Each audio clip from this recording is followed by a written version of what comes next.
joined now by the chefs and leaders or co-leaders in some cases of two of the restaurants, the only ones from Boston that made on the New York Times list of the 50 best restaurants in America.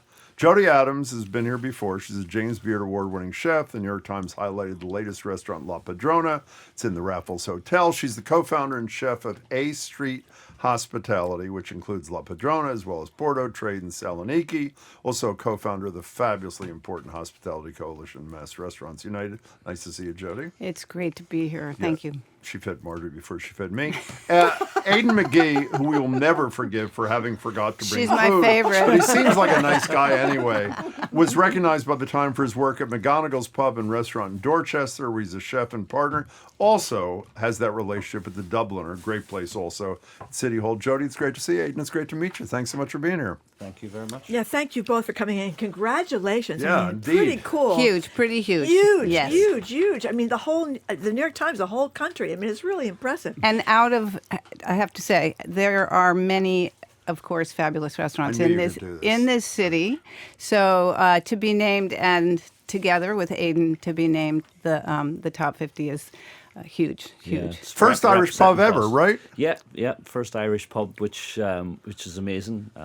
To have a pub on there, to be Irish is kind of what we're trying to do and try to change the perception of what Irish pubs are and what the food is and what the hospitality is. Well, you should tell us, by the way, you're quoted in a story about the Dubliner. You had a great line, and obviously you were not speaking about my Irish colleague, Marjorie, when you said it's not just all about the potatoes. Because for Okay. Marjorie, it is all about All right, the potatoes. I eat a lot of potatoes. You That's do. because I'm a bad cook. You know, baked potatoes is very easy. You know what I mean? That's why. Tell us what sets this place apart from a typical Irish pub in Boston that people know. I think when you take the word pub, it's public. It's for a public place.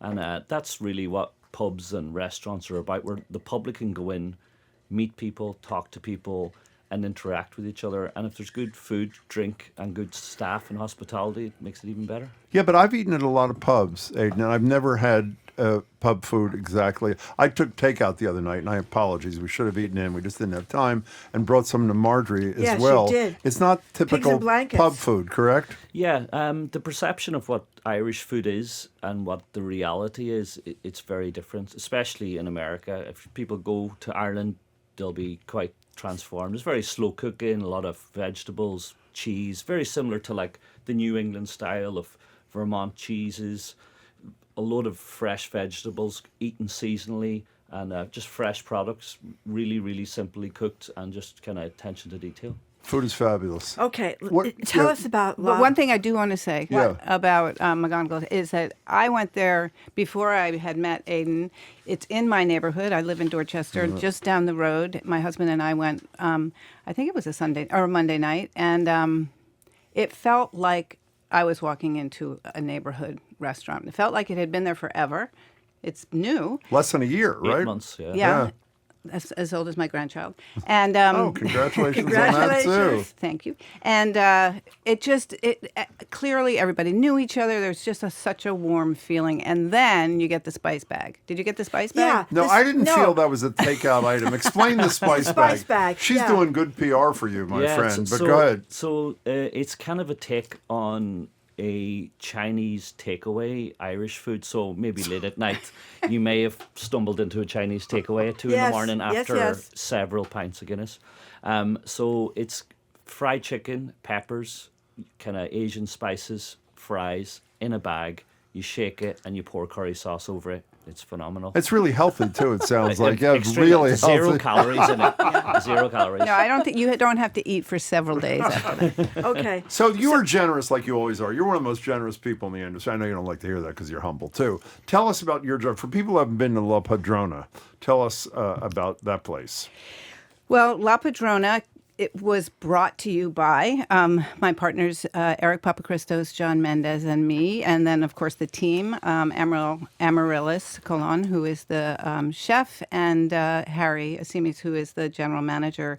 We wanted to create a place not unlike an Irish pub. I mean, a place that people really felt when they walked into it, they belonged there, that it was part of Boston, yet also transformative. So it's this beautiful Italian restaurant. It's a gorgeous space. It is gorgeous. It is gorgeous. With, I have to say, impeccable food. Amaryllis and her team do an amazing job, and the hospitality is like no other. And so we just really zeroed in on those things: the feeling, the food, and the hospitality. You know, it's funny you said that. I've said this behind your back, so it's not like I'm just doing this here. One of the many common threads, even though you would think at first glance there couldn't be two more different restaurants, you feel so warmly greeted and handled's the wrong verb, I know, at both these places. It's really, and they really are. I mean, it's a pretty high-end place.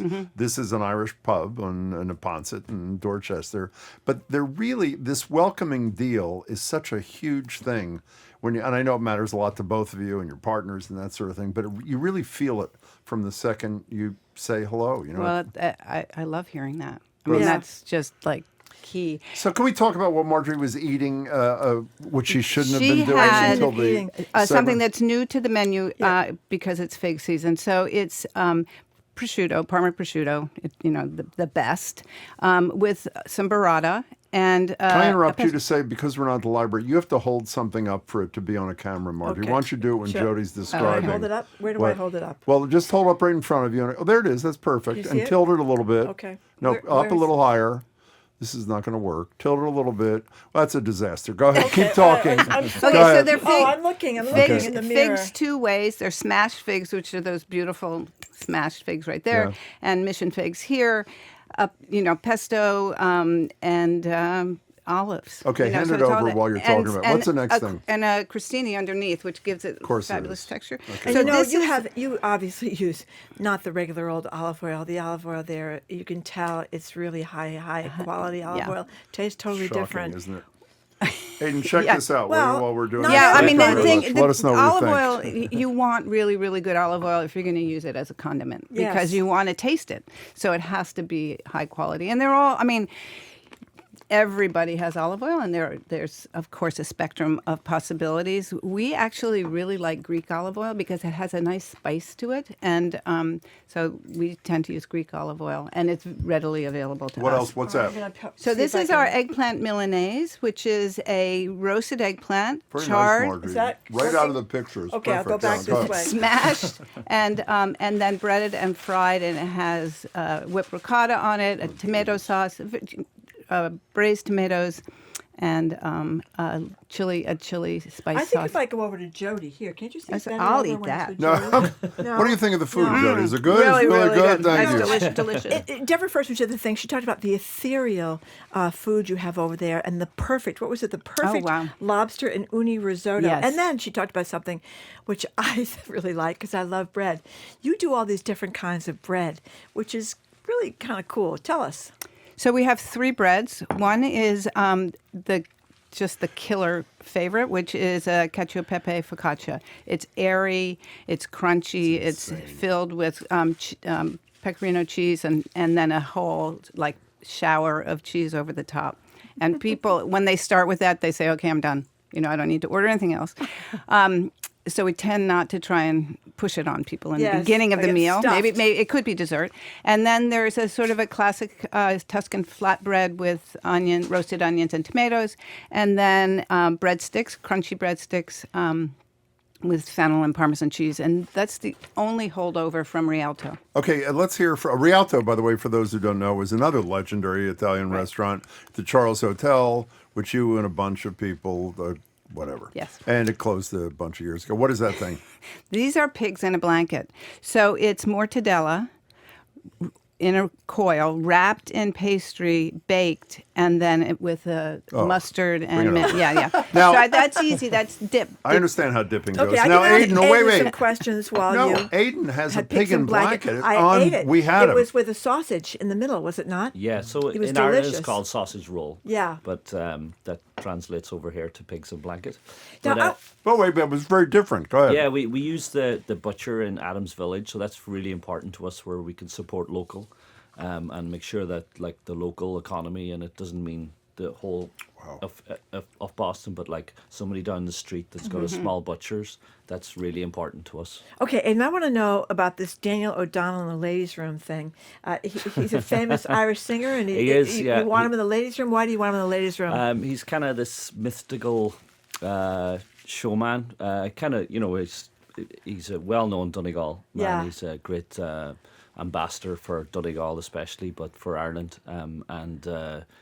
How would I say, the over 70 ladies enjoy listening to him, so that's why we have him in that's the why- ladies' That's why toilet. I've never heard. That's why I've never heard of him. Thank you very much. So women go in there, I understand, with selfies and take pictures of themselves in the bathroom. Yeah. And I also wanted to ask you something else.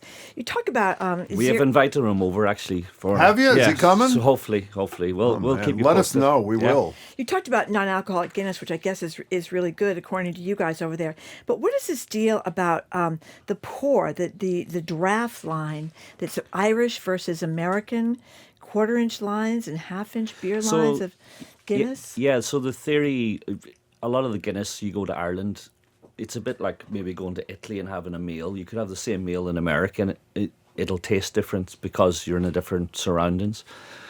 So there is that point, but also the Guinness that usually everybody has, it goes through a smaller line. So in order to have really smooth Guinness, you need a bigger line. So we got the lines over from Ireland. So it's a bigger line, so that the pint will be smoother, and the nitrogen is at different percentages. So that's kind of the big deal. And then the temperature, it shouldn't be ice cold. It should be around 37, 38 degrees. What do you think of Jody's dish? The first thing you tried there. Delicious, Was it? yeah. And have you ever been to La Padrona? Not yet. Want me to lend you a few bucks and then Yeah. Can you take the company card? And, Why are you making a you're making a face at me because I said I'm going to lend him a few bucks or no? Can I ask you both a No, question? it's- Go ahead. What? I mean, just come on in. yeah, we've been super busy, thank God. Yeah, since- we've been both restaurants. Yeah. Our restaurants got very Well, that was busy the first as a question. result. This yeah. has a huge impact, right? Huge. Yes. Do you see that? You see it as well? Yeah, I mean... Because of the New York Times recognition Yeah, and we're talking about. the different people from all over. Like we had people from Vermont, we've had people from Colorado coming on holidays to Boston, come in there. Really? It's great. But also the locals is the most important, so that they don't get think that they can't come Being in. shoved out, right? So but how here's does- go ahead. I was just going to say, how does it happen? They call you and ask you questions before. That I was just my got a understanding. DM on Instagram saying, "Can we have a chat?" And I didn't really know what it was about. But you knew it was from the New York Times. Yeah, it was one of the. And Yeah. all of a sudden Yeah. it appeared in the paper. Yeah, she just a quick 30-minute Same deal with you? conversation. They call No, you? actually, I knew she was coming in because she is a friend of my son, who's 35, his elementary school tutor. Oh my goodness! So I got a call. I got a text from the tutor saying that he was coming in with her. She happened to be a friend, but I had no idea. It was just, oh, she writes for the New York Times. That's all I knew. I had no idea that this was in the making. You know, we have a lot of restaurateurs in here, as you probably know. We just had one. What? Right. Well, I mean, but that was a New York City restaurateur. She's not Right. I mean, current restaurateurs who, as wonderful as almost all of them are tell pretty sad stories most of the time about whether it's immigration policy, whether it's tariffs, how tough things are. And at the same time, you both have expanded your businesses. I listed all the places that you and your partners have, Jody. You and your partner have the Dubliner, and he's got a bunch of other restaurants Yeah. around Great McGonagle himself. So what sets you apart? What gave you the ability to expand in these pretty tough times as compared to some of your colleagues who are worried they're going to go under next Tuesday? Well, I think we're all worried we're going to go under next Tuesday. I mean, that's the nature of the business, right? It's night to night, and anything could happen. We could have another pandemic. You know, we could, something terrible could happen. There could be a fire. Who knows? We run our businesses with a foundation of financial health and really smart strategy that I don't take credit for. That would be Eric, and really tight operations, which is John. So and great food, and we're very careful about how we expand. We're not expanding right, left, and sideways. We're very careful about that and about who our landlords are, what the partnerships are like. We, it's a very thoughtful process, but we are a company that is based in a foundation with a thought towards growth. So How about the situation with you and your partner? Yeah, I mean, I think one of the biggest things that we really concentrate on is the people that's working with us. And if they're happy, that'll, as you said when you walked in, there was It couldn't have been nicer and more welcome. They were so great. that's kind of key, and keep never take one customer for granted, because if they don't come back every time, that's where you kind of grow your business. We're coming back. Can I We're ask you talking. that? We're I'm talking. sorry. I just want to reintroduce everybody. We're talking to Aidan McGee. He is from McGonagle's Pub and Restaurant in Dorchester, which got the big award from the New York Times. He also is a chef and partner of the Dubliner, next to City Hall. And Jody Adams, James Beard, award-winning chef, and she's also was chosen by the New York Times for her latest restaurant, La Padrona. I don't think she has anything to do with the restaurant. She's credited about 18 people, and I not a don't, word I- about you, right? But that's not a tip. No, wait, I have a Okay, thing go here. ahead. Go ahead. We did this again yesterday with some visual artists, and I'm going to quote the same person who I quote all the time, and I know listeners are tired of this, but this matters to me. The first person who said the following to us was Andres Nelson, the music director of the BSO. One day on our show said, music, art is always important. It's particularly important in troubling times. And I'm embarrassed to say I never thought about this before, but when Gabrielle Hamilton referred to herself with some hesitancy as an artist, she didn't mean it arrogantly. What you do is an art too. I know it's a business as well. Is it different in troubled times? And as you're nodding in agreement, how so?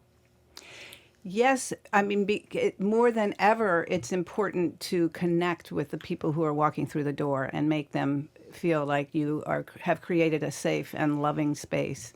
We found that during COVID. We were critical to communities, and with Porto in particular, because we had a huge patio, and because that was the restaurant that could remain, we kept open. It was the one where we did food for, frontline workers, and we did our nonprofit program there. We were able to employ a lot of our staff. It became a neighborhood joint, and now it's a neighborhood joint. And it wasn't that before COVID. Troubled times make connections very powerful, and so certainly, they're extremely important. Do you find that too in your work? Yeah. Definitely. Even like the lunch trade in a neighborhood restaurant, people would feel that it's not there after COVID. But we kind of feel the opposite, where it is maybe your retired couple that are not on social media, or they're not, they might be just watching the TV, but they want that social connection with John and Mary down the street, and good to see you, I'll see you next Thursday. Yeah. And they come and have a stew and a beer or a glass of wine, and they leave satisfied and feel part of the community. And it's back to that pub. Well, it's the works. regular thing that you talk about. I think there's such a difference between the regular American bar and an Irish pub. So what is the difference in your view? For me, obviously the name, the pub, the public house. So that's kind of what I like.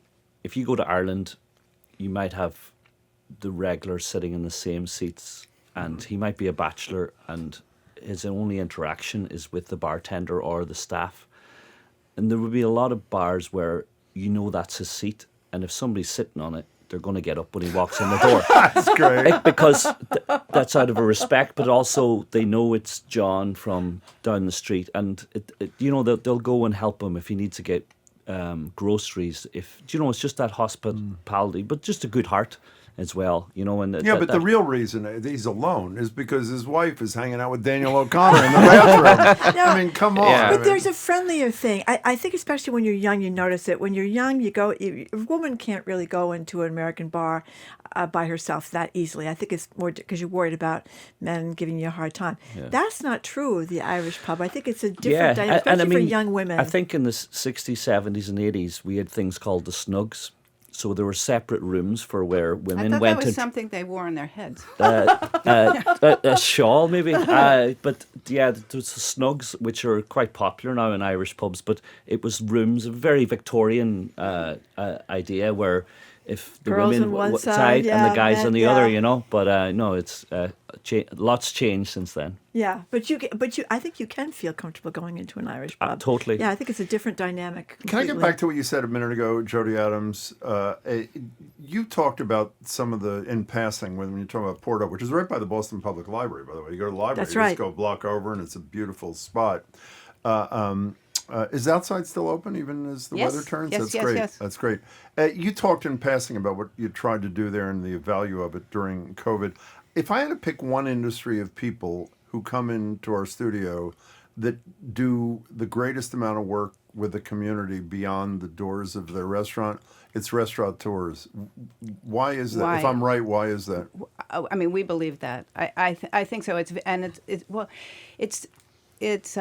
in our nature to be giving. That's what we're doing. We're in service and providing food. We're nurturing you. We are making you who you are. Everything. If we put something that I made in your mouth, then I become a part of you, right?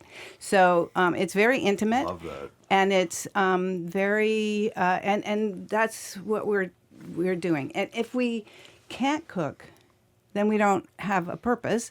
And if we can, we want to do more. So it's really, I mean, it's really hard to think about what's going to happen on November 1st with the SNAP cutoff. You know, like that is in my heart.